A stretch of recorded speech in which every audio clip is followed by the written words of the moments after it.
It is the Jesse Kelly Show, final hour of the Jesse Kelly Show on what has been an amazing Tuesday. And we're going to tackle some immigration, actually. That's really what this is going to be about, immigration. What does it mean to be a citizen, new citizens? We're about to discuss that. We'll talk about the Russia-Ukraine disaster that apparently is never, ever going to end. We'll do some more emails, all that, so much more coming up the final hour of the Jesse Kelly Show. Now, let's discuss, before we get to the stories about American kids, especially white kids, getting into higher level universities. Before we get to the story about the soon-to-be mayor of Minneapolis, we think. Let's talk about America and immigration. I mean, this really doesn't even necessarily apply to America. It really applies everywhere. What's a country that I like?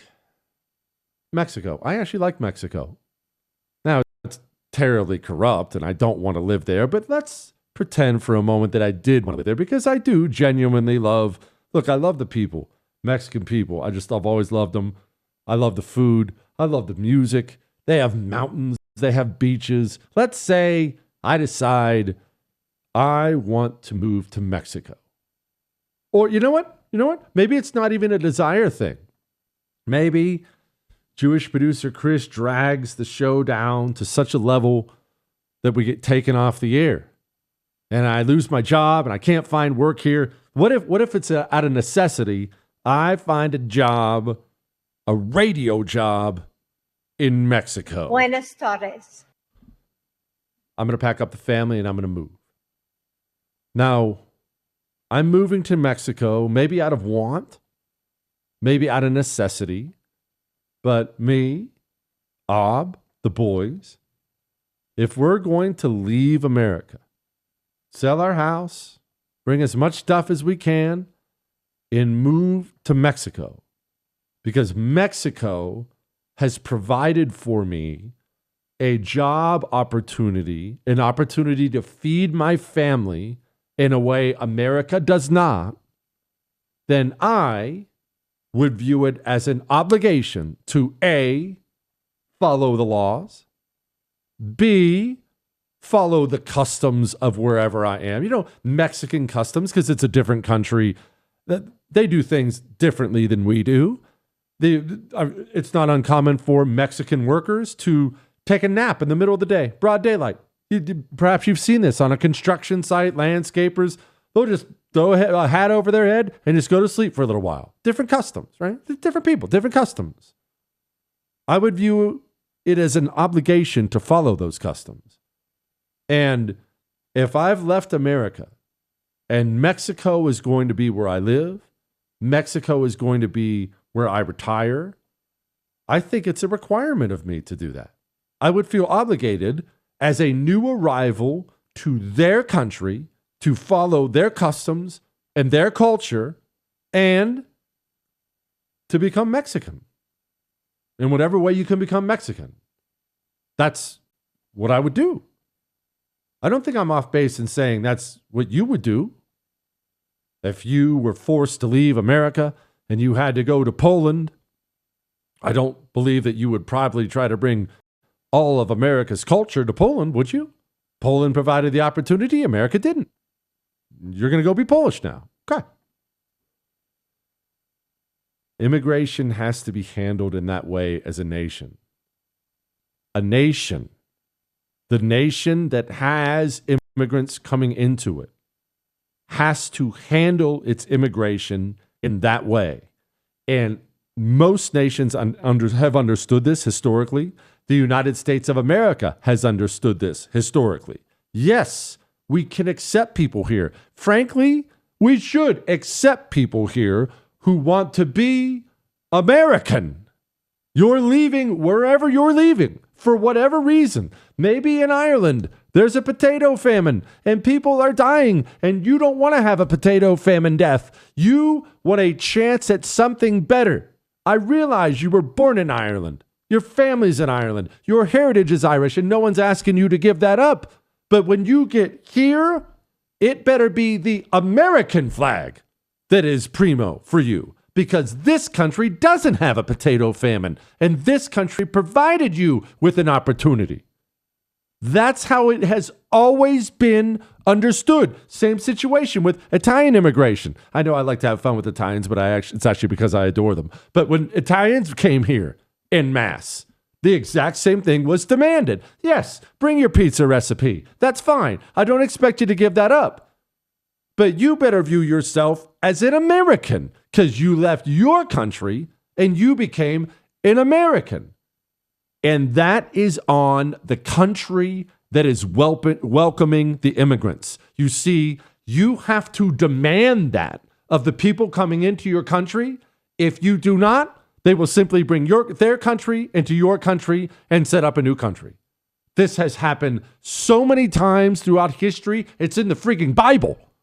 This is how it goes. If the country accepting the immigrants does not demand assimilation, they will not assimilate. They will take advantage of all the advantages of the new country, but they will bring every part of their old country with them. That has been understood forever.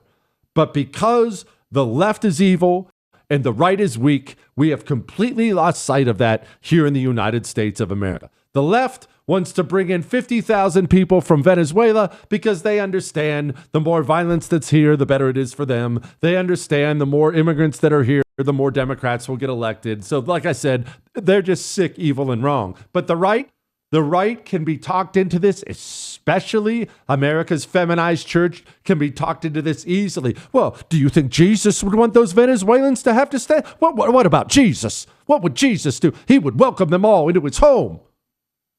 Oh, no, they can't come into my church. I'm not going to welcome any into my home, but someone in America should take these people. That's what Jesus would want. The right is feminized. The left is evil. And so now, this is Omar Fateh. He's not Somali. Not really.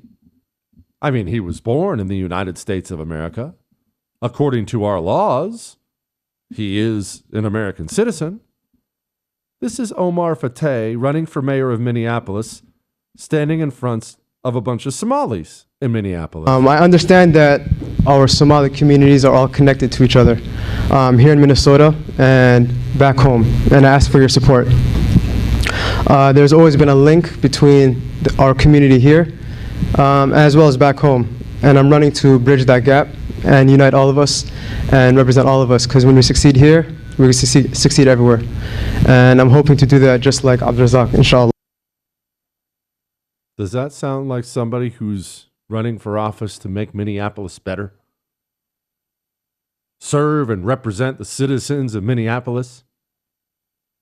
Or does that sound like somebody whose people are busy conquering a portion of this country, and he's going to use his position in political office to further their conquest? Let me play it again just so you can listen. Does this sound like someone running to be mayor of Minneapolis, or does this sound like somebody moving a Somali conquest forward? I understand that our Somali communities are all connected to each other here in Minnesota and back home, and I ask for your support. There's always been a link between our community here as well as back home, and I'm running to bridge that gap and unite all of us and represent all of us, because when we succeed here, we can succeed everywhere. And I'm hoping to do that just like Abdulrazak, inshallah. That is why the nation must demand assimilation. That is why immigration must be slow. This is why I don't care when people say, well, it takes a long time to be a citizen. This is the greatest country in the world. It should take a long time. Well, it's really hard. Yeah, good. Difficult things are hard. Good. I'm glad it did. Well, Jesse, it took me 10 years. Good. I'm glad. Welcome to America. You're now a citizen. You're now my brother. You're now my sister. I'm glad it was hard for you to get here. Good. That's a good thing. Instead, we have allowed people to flock here en masse, congregate wherever they want to congregate, and they didn't assimilate. They're not even interested in it. They're no longer even pretending that's what they're doing. They're conquering our country through immigration. And that is exactly why, well, it's part of the reason why Mark Andreessen gave a little talk, and he was talking about universities. Here he was. Nobody wants to talk about, but I've started to talk about the intersection of DEI and immigration that has really, I think, warped, our perceptions on high-skilled immigration over the last 50 years. You look at like the foreign enrollment rates of the top universities, which went from, like 2 or 3 or 4% 50 years ago to whatever, 27 or 30 or 50. And Columbia's over half, right? 70% or whatever it is. And so there's been this massive transformation in who gets educated. And then there's been this massive transformation of who gets admitted through affirmative action. And then, as we now know it, DEI. And again, this goes straight to the political divide in the country, which is if you're parents of a kid where I grew up and you've got a smart kid and you think you're going to get them into, a top university in this country, like you are fooling yourself. There is this really fundamental question, which is like what level of untapped talent exists in this country that a combination of DEI and immigration. We allowed them to flood into this country by the thousand, conquer the country, and now they've taken over our higher education system. A suicidal, ridiculous immigration policy. Stop all of it now. Well, one more word on this, and then we'll do some emails.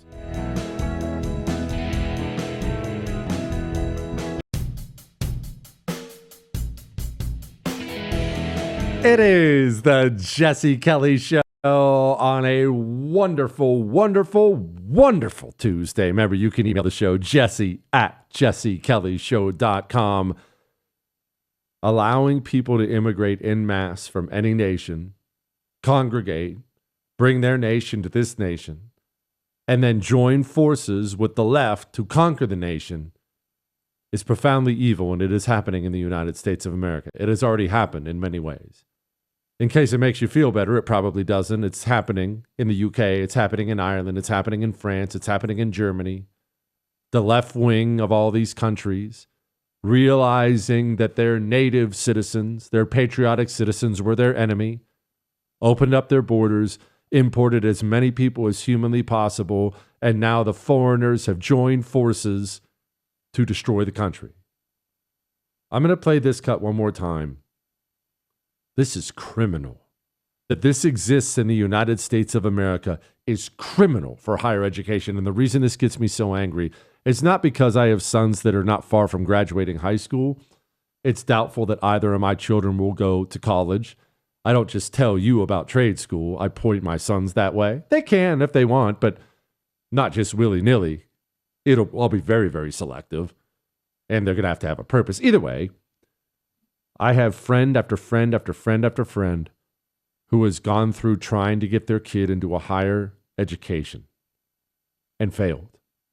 And then they dig through the enrollment at the higher education and they see that America's higher education gets handed out to foreigners while American kids get rejected. I'm going to play this again in its entirety. Listen to this. Nobody wants to talk about, but I've started to talk about the intersection of DEI and immigration that has really, I think, warped, our perceptions on high-skilled immigration over the last 50 years. You look at like the foreign enrollment rates of the top universities, which went from, like 2 or 3 or 4% 50 years ago to whatever, 27 or 30 or 50. And Columbia's over half, right? 70% or whatever it is. And so there's been this massive transformation in who gets educated. And then there's been this massive transformation of who gets admitted through affirmative action. And then, as we now know it, DEI. And again, this goes straight to the political divide in the country, which is if you're parents of a kid where I grew up and you've got a smart kid and you think you're going to get them into, a top university in this country, like you are fooling yourself. There is this really fundamental question, which is like what level of untapped talent exists in this country that a combination of DEI and immigration have basically cut out of the loop for the last 50 years. And how long can we have this, story to everybody in the Midwest and the South that says, sorry, you're,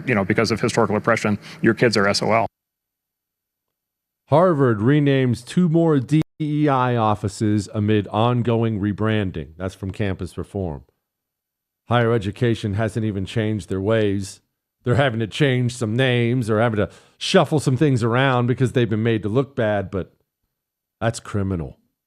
The United States of America being ripped from the arms of Americans and handed over to foreigners in collaboration with the American left.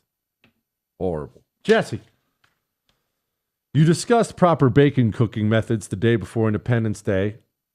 I'm on a carnivore diet, so eating bacon and backyard chicken eggs every morning. Naturally, I have to ask, how does the self-proclaimed egg freak cook his eggs? My guess is scrambled with American cheese, I assume Ob has to crack them for you, though, with all the tiny hands. Okay, 1, no, I make my own eggs, for 1. 2, scrambled eggs with American cheese, absolutely. Occasionally. But when I describe myself, I don't know that I want to use the term Renaissance man, but maybe I do, because I like eggs in so many different forms. Do you know I had deviled eggs last night with jalapenos on them? They were delicious. Scrambled eggs with American cheese, obviously lots of salt and pepper, a staple in my house all the time. Breakfast tacos, you know it. Little Mexican joint close by, they know me by name by now. Got my go-to Mexican joint, guaranteed. Eggs nests, where you cut a little hole in a piece of bread, then you drop the egg in there. And people have different names for it, toasted yolk or whatnot. We always call them eggs nests. Eggs nests, the best. I've told you about eggs like Dad makes. We use soft boil them and drop them in a vat of butter and tear up some toast in there. Yep, all day. Egg sandwiches, you know it. I'll put a fried egg on a cheeseburger. Why do you make that face at egg sandwiches, Chris? How can you not like egg sandwiches? It's egg and bread. What? They are that good. What do you do? They're not cheap filler. You're cheap filler, Chris. Egg sandwiches are critically important. Oh my gosh, I live for egg sandwiches. I will occasionally eat a hard-boiled egg. Very much not my thing. I don't like when the yolky gets all hard and chalky like that. That's kind of nasty. Not a hard-boiled thing. Just straight up over easy eggs. Yep. Had biscuits and gravy a couple days ago. Threw a couple over easies on top of that bad boy. That's about as good as eating gets right there. I am, in every sense of the word, a Renaissance man, I think. But don't make that face, Chris.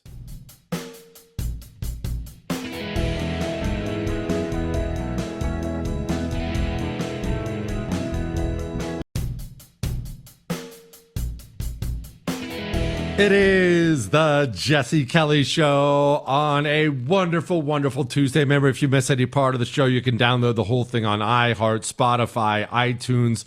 Let's have a few different hard talks here very briefly. You've heard of the nuclear news cycle, right? Because it's something I made up. I talk about it on the show. The nuclear news cycle, for you new listeners, is we live in a much different era than previous eras, where access to information it's everywhere now. Everywhere now. It's in the palm of your hands. That means you know about every scandal everywhere in the world all the time. If you care enough, you could be super informed about everything. One of the results of that is not only do you find out about scandals immediately, people move off of scandals very, very quickly. They forget and they move on. The nuclear news cycle. When you get in trouble, if you ever become a public figure and you get in trouble, you know what you should do? Shut up. Just shut up. In 24 hours, everyone will forget about it and go away and move on. If you keep talking about it, keep addressing it, keep apologizing, keep bringing it up, then it stays in the news and people don't move on. I call it nuclear because scandals do burn super hot now, but they're gone super fast. It'll be 1,000,000 degrees for a day, then everyone will move on. They'll find something else. I played this comment earlier from Trump about Epstein. She's given us just a very quick briefing, and in terms of the credibility of the different things that they've seen. And I would say that, these files were made up by Comey, they were made up by Obama, they were made up by the Biden information, we went through years of that. Remember last week when he said, hey, just move on. Why do we care about this? Move on. About an hour ago, Trump talked about it. The audio is a touch rough because he's by an airplane, but talked about it again. Here's what he said. President, I know you've urged people to move on, but I'm curious, why do you think your supporters in particular have been so interested in the Epstein story and so upset about how it's been handled? I don't understand it. Why they would be so interested. He's dead for a long time. He was never a big factor in terms of life. I don't understand what the interest or what the fascination is. I really don't. And the credible information's been given. Don't forget, we went through years of the Mueller witch hunt and all of the different things. the Steele dossier, which was all fake. All that information was fake. But I don't understand why the Jeffrey Epstein case would be of interest to anybody. It's pretty boring stuff. It's sordid, but it's boring. And I don't understand why it keeps going. I think really only pretty bad people, including fake news, want to keep something like that going. But credible information, let them give it. Anything that's credible, I would say let them have it. Mr. President, that is a terrible answer. And you've said that now multiple times publicly. I don't understand why anyone cares. Move on. Mr. President, please hear me here, because I know there are people in the White House listening right now. People care because of what I talked about in the opening of this show. Because for years and years and years and years and years, we have watched wealthy, powerful people get away with everything, while normal people have been smashed and destroyed time and time again. Now we have a case where we think there are some ties, FBI, CIA, maybe a list, maybe not. I don't know. Where we have a lot of very powerful people tied to a criminal who killed himself in some very suspicious circumstances, and people want answers. And Mr. President, Donald Trump, part of the reason you're in the White House is people think you will give them justice. They think you will hold the elite accountable. Rightly or wrongly, that's part of the reason Donald Trump was there. Donald Trump is there. Mr. President, you are there because you are the attacker of the system. We view the system as evil, and we want you to take a battle axe to it. Either stop talking about it or find a different answer, but I don't care. We should just move on. No one should care. No, I don't even care. Nobody cares is a horrible thing to say to people who believe the government covers up crimes. It is a horrible thing to say. Democrats made it up. Nobody cares. Nope. Lots of people care, and Democrats made it up is a ridiculous answer. Guy worked for the Central Intelligence Agency, allegedly, for 50 years. Come on. That's a terrible answer. Stop. Please. And as long as we're along these lines. Trump reportedly wants Zelensky to go for Russia's throat. Trump is very frustrated right now, understandably, with Vladimir Putin, because Vladimir Putin doesn't want to stop fighting. Trump promised everyone he would end the war in a day. I actually respect that. I'm not mad at him for that. He thought he could. He thought he could sit down, negotiate an end to it. Hey, you give a little, you give a little. I like that he wants peace. I like that. I'm not insulting that at all. I like that. But Vladimir Putin does not want peace. Vladimir Putin is not losing. Vladimir Putin is not broke. Vladimir Putin is not politically in danger. The Russian people are not unhappy. Donald Trump has gotten nowhere with getting him to stop shooting. So now we're going to go back to the Joe Biden policy of feeding a bunch of weapons to Ukraine. This never ends. Apparently it doesn't matter who was president. This never ever ends. Ukraine is not a NATO country. You can hate that Russia invaded all you want. That's totally fine. You can hate the Russians. Totally fine. Don't care for them myself. All those things are true. That doesn't mean it's our problem. That doesn't mean we have to get involved. And why are we having to have this conversation now when we elected a new president back in November? I don't understand, and I'm getting frustrated. The foreign policy appears to be the same as it pertains to Russia, Ukraine. I'm frustrated. I'm moving on. I'm doing some emails. My blood pressure's rising, and I'm going to move on. Dear yuppie smoker, it's not a yuppie smoker. Okay, it's a wood pellets. It's not a yuppie smoker, Chris. It's a wood pellet smoker. Have you had any Russian dishes? They have borscht, but it has beets in it, so nobody likes those. No, I haven't had any Russian dishes. Okay. Well, I take that back. I have had one. If you take vodka and Kahlua and then a little bit of cream, that, I don't know if you know this, is known as a white Russian. Excellent. I mean, I don't drink them anymore, but back when I did, excellent. So, yes, I guess you could say I do know my way around a little bit of Russian cuisine. Jesse, my wife and I are expecting our first child any day now. Any advice for a first-time father you'd want to share before my life flips upside down? His name is Casey. Yes, Casey. Babies are a woman's job. No, stop. Quit. I didn't mean that. I didn't mean it. Quit. Let me clarify. You raise your kids how you think is best. Keep in mind that women will enjoy the newborn years much more than a father will. The mother enjoys the newborn years more than a father. She is made for it, to nurture and care for that child. You will love it. Don't get me wrong. It's not bad. You will love it. You're going to hold him or her or whatever it is. You're going to love him. But they just kind of sleep and cry and poop. They don't really do much. As a father, kids get cooler every single second they get older. I mean, I go fishing and shooting gophers with my kids, beaver hunting. I do cool stuff with my kids like that now.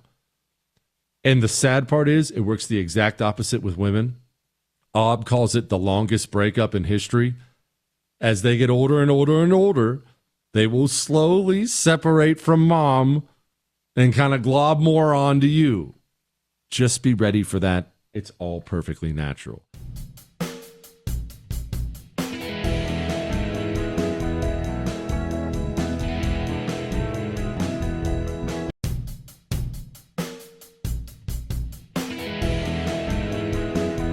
It is the Jesse Kelly Show, final segment of the Jesse Kelly Show on a wild, wild Tuesday. Been kind of a heavy Tuesday, but it is what it is. So I'm going to just kind of lay a couple more heavy things out there.